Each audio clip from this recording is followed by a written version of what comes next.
A língua portuguesa que amo tanto, que canto enquanto encanto-me. Ao ouvi-la, em cada canto é fala, é riso, é pranto, e nada há que acalhe e que arrepila. Essa língua torre de faceira, inebriante e meiga e doce e audaz. Que envolve em lei a gente brasileira, e quem a utiliza, quem a faz. É a língua dos domingos. No barzinho, a mesma das segundas. No escritório, a que fala o andrajoso no caminho. E o cientista no laboratório. Mas e os apresentadores dos jornais de rede nacional? Será que eles se comunicam da mesma forma? No barzinho, em casa, ao telefone e na hora de apresentar o jornal lá na bancada? O primeiro bebê de proveta poderá nascer a qualquer momento. Ao vivo de nossos estúdios em Madrid, as notícias da Copa com Léo Batista. O Itamaraty negou hoje que tivesse conhecimento prévio do desembarque nas Malvinas. A maior potência do planeta é alvejada pelo terror no mais importante centro financeiro do mundo. O Jornal Nacional está começando. No dia 1º de setembro de 1969, a Rede Globo estreou o primeiro telejornal com transmissão para todo o Brasil. No ar, Jornal Nacional. O Jornal Nacional trazia como diretores Armando Nogueira e Alice Maria. Preocupados com a informação que estava sendo passada, eles criaram o que ficou conhecido como padrão de qualidade da Globo. Ela estava ali para produzir notícias e para criar um padrão para a televisão brasileira, junto em parceria com o Armando. Coisas que hoje parecem beabá, óbvias. Isso tudo foi meio um ovo de Colombo que a Alice botou de pé. Segundo os jornalistas que viveram naquela época na emissora, o padrão Globo foi uma espécie de controle de qualidade exigido para que o apresentador não chamasse mais atenção do que a notícia. Exigia-se roupas em cores neutras, poucos acessórios e até uma unificação no sotaque dos próprios jornalistas. A ideia era que todos falassem da mesma maneira, de forma neutra, para não distrair o telespectador. Da unificação do sotaque, surgiu com Armando Nogueira e Alice Maria, eu acho que influenciado pelo Boni, que queria dar uma padronização na programação da emissora, que era o controle de qualidade que ele exercia. O sotaque brasileiro é muito bonito, né? A nossa riqueza regional é muito bonita, né? Mas ele interfere um pouco, sem dúvida. Você vê, por exemplo, um apresentador ou um repórter de Recife, né, falando, você nota pelo sotaque. Isso às vezes pode atrapalhar um pouco mais a informação. Existem vários nesse modelo aqui no Maranhão. É um carrinho de um prato muito típico que as pessoas amam, que é a panelada. Sotaque é a forma como nós pronunciamos as palavras, as frases, certo? Se eles impõem uma política, certo? A política é justamente evitar pronúncia associada especificamente com uma região. Usar o que se chama de um falar mais neutro. Não existe falar neutro. Toda forma de falar é uma forma de identidade. Ué, mas existe ou não falar neutro? Se especialistas da língua não o reconhecem, como era essa forma de falar ideal cobrada pelos diretores? Recomendava você falar mais fechado, imitando, o padrão era quase em cima da pronúncia carioca, dos cariocas. Com aquele S e tal, mas sem ser o chiado, com aquele chiado do carioca, que identifica o carioca, né? No Rio, 3 políticos comentaram o fim do AI-5. O piloto Rubens Barrichello chegou hoje de manhã a São Paulo. Trazia a marca da tragédia de Imola no rosto. Durante o depoimento desta tarde na Comissão de Ética, o deputado Roberto Jefferson criticou a imprensa. Começou se referindo à reportagem da revista Veja, que denunciou o esquema dos Correios. Alice Maria às vezes pontuava, logo depois do jornal eu pontuava, essa palavra você não pode falar assim, porque a palavra tem uma cadência, né? Ela tem uma tônica. Se você não respeitar a tônica da palavra, você tira um pouco, primeiro, da estética da emissão da frase. Tá? Então tem que ter cuidado com isso. Você tem que respeitar a tônica da palavra. Começa a ser derrubado o Muro de Berlim.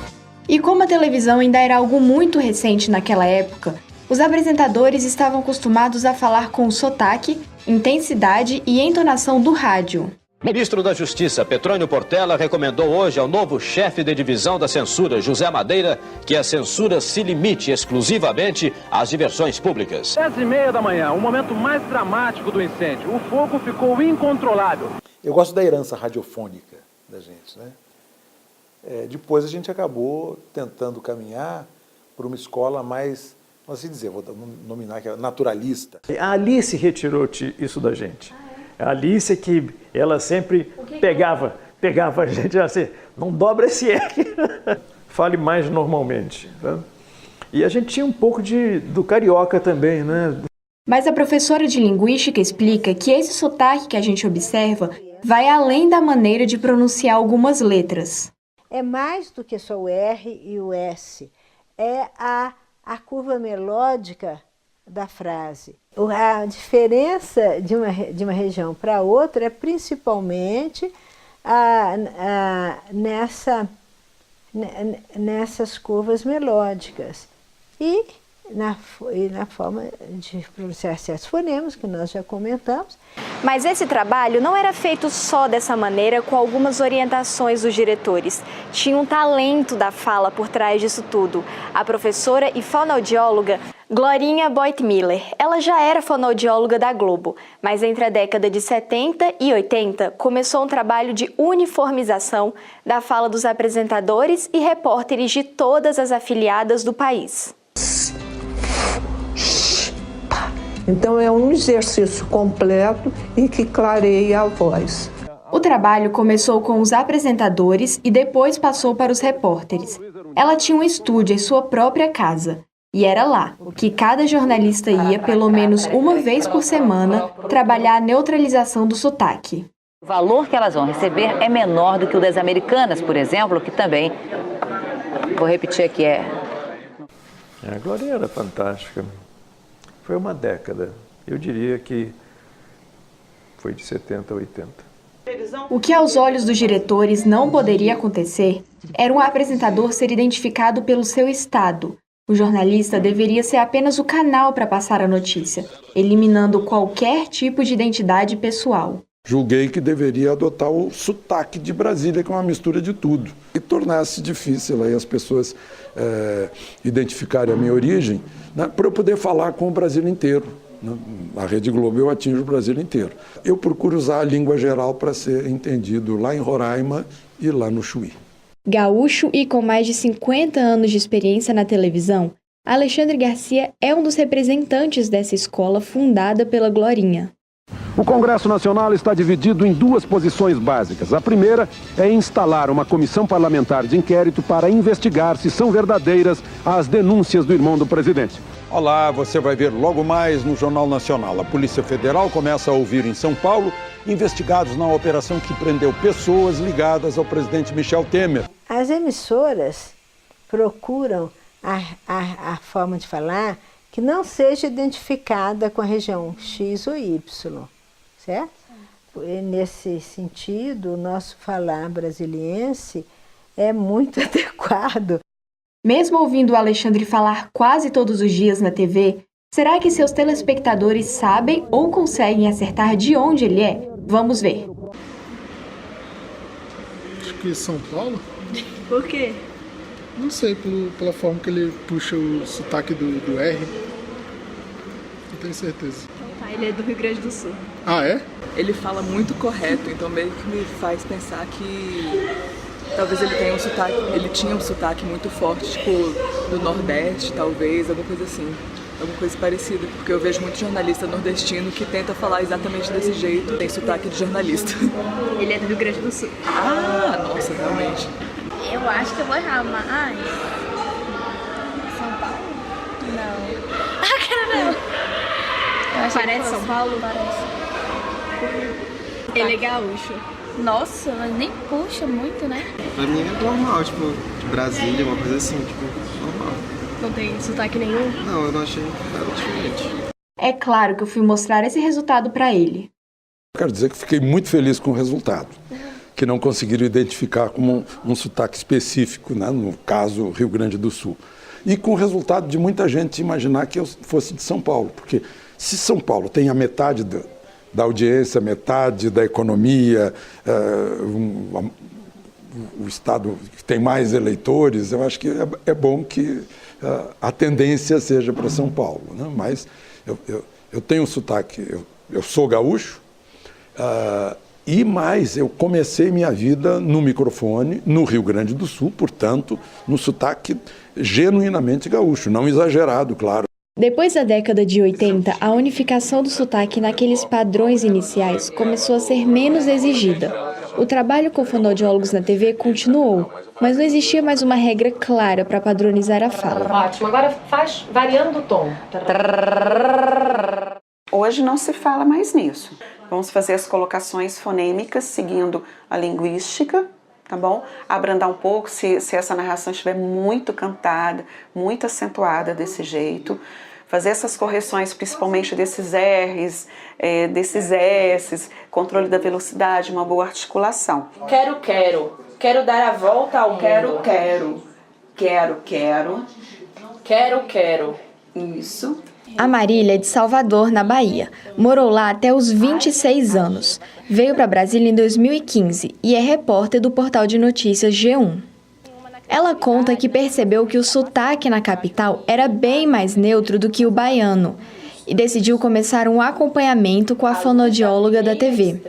O objetivo era retirar alguns vícios de linguagem para se aproximar mais da população brasiliense. Mesmo não sendo apresentadora, pode facilitar o trabalho de repórter local. Quando eu cheguei aqui, eu falava muito delícia, por exemplo.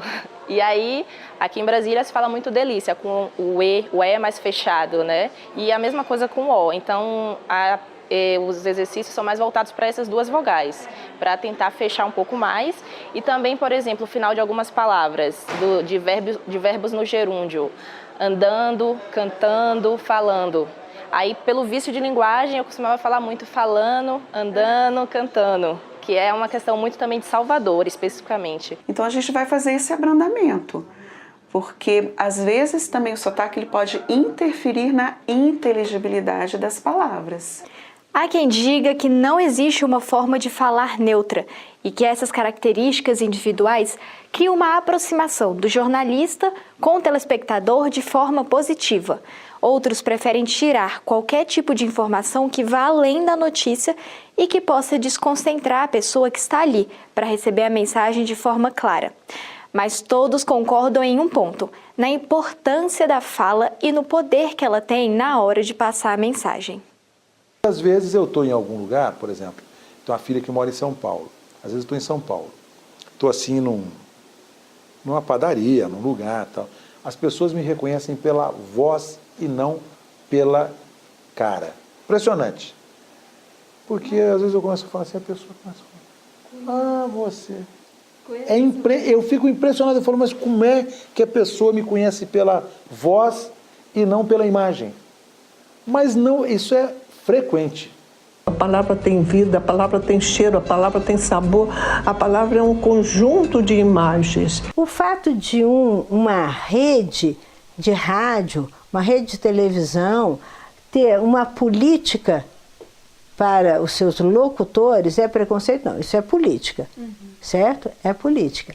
Uma emissora que tem uma audiência muito grande, se cada um apresentador falar de uma maneira, né, então essa foi a necessidade do padrão, sabe?